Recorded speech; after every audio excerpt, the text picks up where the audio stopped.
Let's get into it now. A spoiler-free movie review of Riff Raff, not to be confused with the rapper Riff Raff. Tiptoeing in my Jordans. No, this is a movie starring Bill Murray, Pete Davidson, Jennifer Coolidge, Ed Harris. It is an ensemble cast, and sometimes when I see ensemble cast, that is like a red flag to me. Like, oh, they're really selling this movie with all the big names attached to it. There's no way it could be good. In this case, I don't think it was a victim of that. What Riff Raff is about, you have Ed Harris, who plays a character named Vincent, used to be involved in some crime, doing some shady things with Bill Murray, and then he wants out of the business. He has to get out. He marries a new person, moves away, goes under the radar. They can't find him, living a quiet, peaceful life. All up until this day where his son shows up on his doorstep and he's in trouble. And suddenly these two bad guys, played by Bill Murray and Pete Davidson, who are murderers, are now on the trace to find his son and to find Ed Harris. And that is what the movie is about. This movie reminded me of a lot of things. And the big question I want to talk about is, why can't mid-movies exist anymore? I'll be very upfront about this movie. Is it the best thing I've ever seen? No. Is it a terrible movie? By no means. But sometimes you watch a movie and you think, that was pretty good. Okay.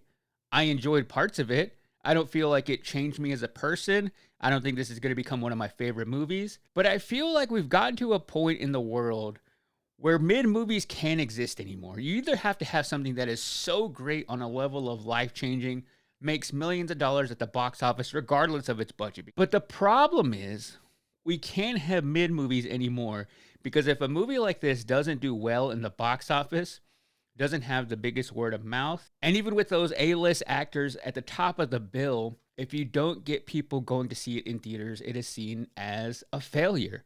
And a big problem that movies have right now is initial reviews come out, and that influences people going to see them. And I know I'm saying that as somebody who reviews movies on his podcast on YouTube right here. Maybe at times I'm part of the problem, but that's why I like doing reviews in long form on a podcast, is because there is nuance to it. When you see a written review, when you see a Rotten Tomatoes score, that is it. When I talk about what I like and don't like about a movie, and maybe if it didn't move me in a way that I thought was something that you need to rush to the theater to see, I do talk about the things that other people might enjoy about that movie. But it takes another layer for somebody to find a review like that. That's why I enjoy sharing my thoughts with you, hearing what you have to say, because it builds a film community, and it's more important, and it resonates more, because not every movie has to be life-changing. But the problem is, if a movie gets bad reviews, doesn't do well opening weekend, it just flutters into this category of, I'm not even going to watch that once it hits streaming. But it's becoming harder and harder for a movie like Riff Raff to just be mid.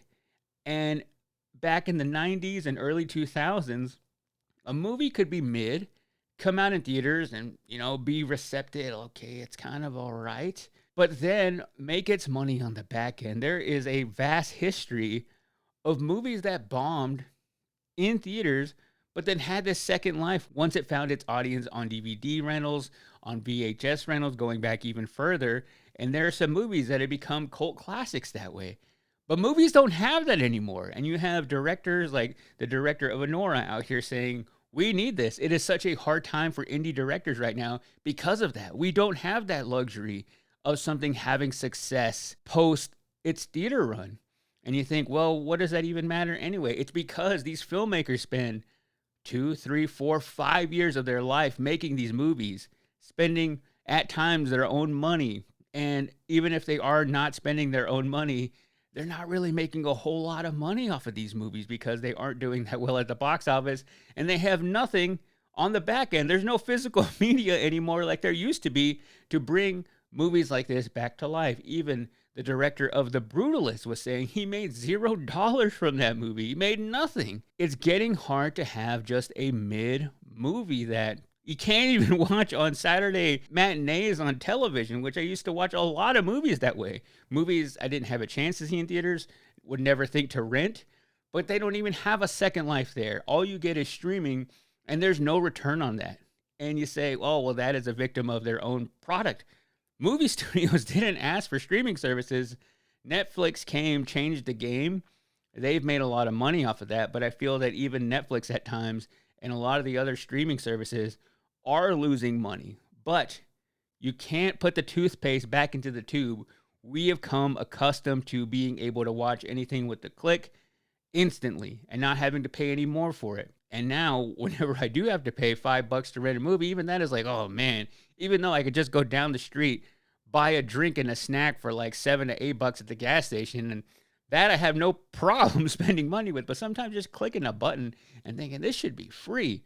So I think we need to start thinking about the value of art moving forward, because we just think of it as things that we consume and things that should just be readily available for us, and it just kind of changes over time. Same way with music. When's the last time you bought music? I try to support artists as much as I can. If I have an artist I really love, I'll get their record. Like you see behind me on YouTube right now, if you're watching, I buy actual physical copies of things so I can show those artists support.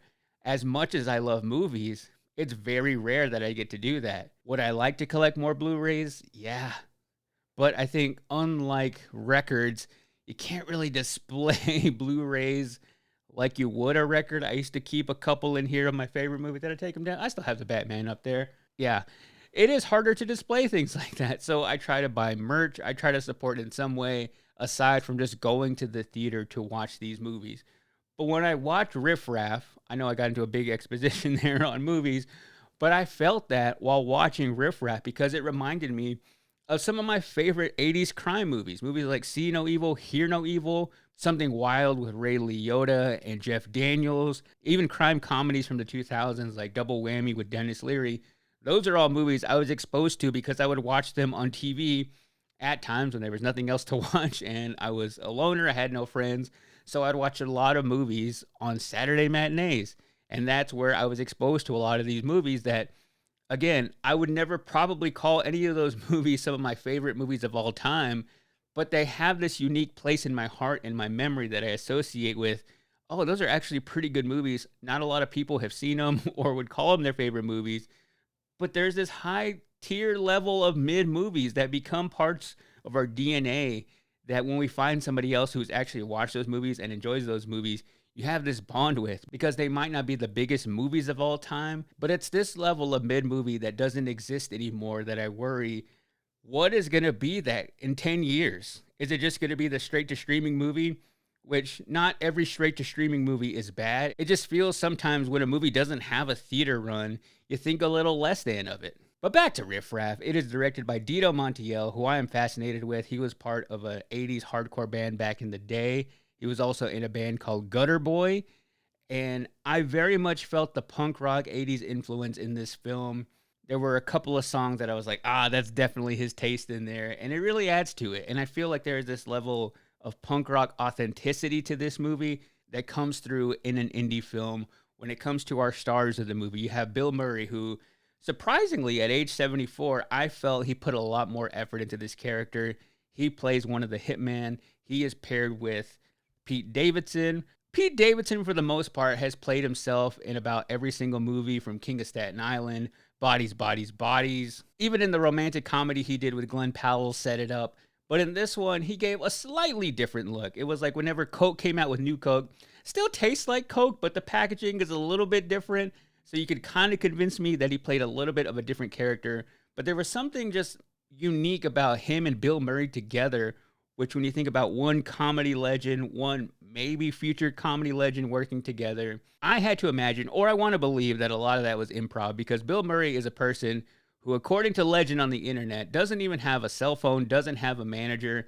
You have to contact him via a 1-800 number. He is also historically late or doesn't show up, or you never know when he's going to show up on set. This was the case even with the last Ghostbusters movie. It was kind of like, I don't know when Bill's going to show up, but we'll kind of wait around for him because he is Bill Murray. So I feel that the days they actually had with him and Pete Davidson were probably very few, because I feel like he rolls in, he knows what he's going to do. He probably takes some direction to set him up a little bit, but I kind of feel at this point in his career, that is what you get. You get Bill Murray. He's going to be Bill Murray. He's going to follow along with the script, but he's going to give you what he wants to give you. But even though I felt like his time was limited on this movie, I still feel like he actually gave a crap, which is big for Bill Murray. I actually feel like he cared about it. He was as menacing as Bill Murray can be at 74. The person I wanted to see more of was Jennifer Coolidge, who has had a resurgence due to White Lotus, that everybody is reminded of how funny and awesome she is. So overall, the movie was a game of cat and mouse. You had some comedy sprinkled here and there, some crime sprinkled here and there, some violence and shooting and blood here and there. It had a mixture of everything. I wouldn't call this movie a slow burn. I would say overall there are a lot of lulls here and there, but I almost think or hope that was intentional because it allows the movie to breathe. And the lulls that kind of happen where it's just people hanging out, talking, driving around.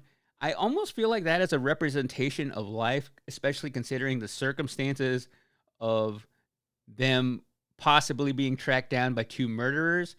It has time to breathe, and the interactions between the characters are pretty authentic to where I feel that the director almost probably gave them little direction. I don't know if that's an insult to him, but I feel like it was more of a representation of how humans actually talk to each other, which was interesting in the dialogue.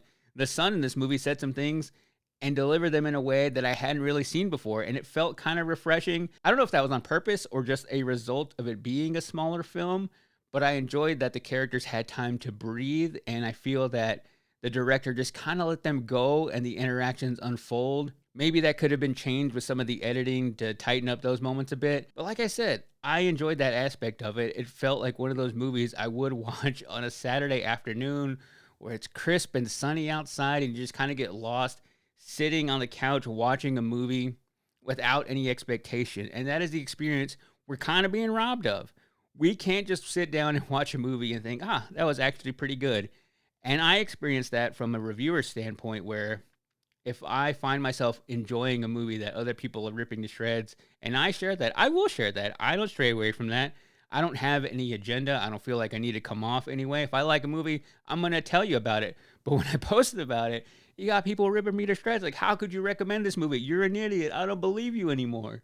And then on the other end, when I don't like a movie that most people like, I can't win because people are like, you're only bashing this movie because of this. All you movie reviewers on the same. So there's no winning right now. I'm just happy that a movie like this can exist because it's so hard for a movie to get made nowadays. It is so much harder for smaller budget movies to even see the light of day, to even make it to theaters.